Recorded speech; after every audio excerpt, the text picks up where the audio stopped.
हे एक आहे, बाईक दोन आहेत. पुढे पुढे घ्या काय तुम्ही अशी झाली.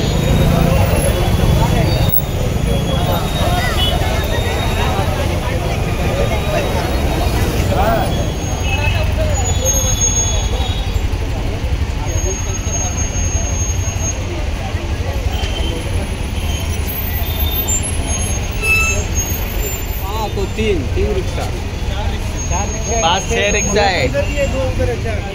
मंदिरात जाता जाता आम्ही बघितला समोरून तो येतोय. आम्हाला वाटलं तो ओव्हरटेक करतो का काय, पण नंतर समजलं की त्या गाडीचे ब्रेक फेल झाले म्हणून आम्ही गाडी साईडला घेतली, पण त्याने आमच्या गाडीला क्रॅश करून तो पुढे निघून गेला. आता आमच्या समोरच त्याचा होता, म्हणजे ते डंपर पूर्ण आमच्या अंगावरती होता. पण आम्ही वाचलो, पण पुढं जसा आला तर बघतो तर या रिक्षाने रिक्षा पलटी मारून तो आतमध्ये घुसला. समोर लॉरी होती, लॉरीला पण आतमध्ये टाकली, ट्रकमध्ये ठोकला आहे. तुम्ही कोणाच्या गाडीत बसलेले होते? आम्ही अविनाश दादा गायकवाड यांच्या गाडीमध्ये बसतो. महेश शेटच्या महेश शेट.